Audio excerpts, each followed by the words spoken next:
আমি তৃতীয় অধ্যায়ের তিনটে গুরুত্বপূর্ণ বোর্ডের এমসিকিউ উল্লেখ করছি। তো বললো যে এর পূর্বের সংখ্যা কত, সবগুলো পূর্বের সংখ্যা বের করে নিয়ম। তো মনে রাখবা পূর্বে মানে হচ্ছে এক বিয়োগ, পূর্বে মানে কত, এক বিয়োগ, তার মানে আমার এই সবগুলোর পরের মান চাই, মানে পূর্বের সংখ্যা চাইছে। তাহলে এফ এফ এটা হেক্সাডেসিমাল আছে, বেজ আছে হেক্সাডেসিমাল, আমি পূর্বে চাইছি, তার মানে এক বিয়োগ করব। তো দেখো এখানে বেজ হচ্ছে কত, 16। এক আছে কত হলে এফ মান হচ্ছে 15, এক আছে কত হলে 15 হয় 14। তো তোমরা জানো 14 কে আমরা কত লিখি, ই লিখি। 14 এক আছে কত হলে 15 হয়, 14 হলে 14 কে ই লেখা, হাতে কিছু নাই, তোমার যা আছে তাই। তাহলে এটার উত্তর হচ্ছে এফ ই। তো দেখো আর এটা অক্টাল আছে, বলবো যে পূর্বের সংখ্যা কত, সেম পূর্বে মানে হচ্ছে এক বিয়োগ, তার মানে আমি এটার সাথে এক বিয়োগ করব।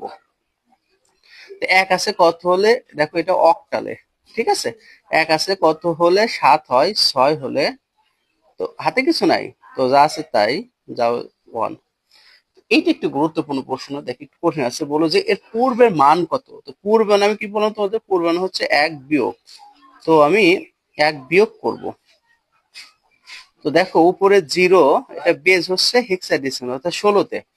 উপরে জিরো নিচে এক, তো দেখো উপরে জিরো নিচে এক, জিরো থেকে এক কিন্তু কখনো বিয়োগ করা যায় না, তার মানে আমার যে বেস থাকবে তার ওই জিরোর সাথে বেস যোগ করতে হবে। এখানে জিরো আছে, জিরোর সাথে আমার 16 যোগ করতে হবে, এখন কিন্তু বিয়োগ করা যাবে, কারণ বিয়োগ করতে হলে বড় মান লাগে। তো জিরোর সাথে 16 যোগ 16, এক আছে কত হলে 16 হয় 15, 15 কে কত লিখি আমরা, এফ লিখি।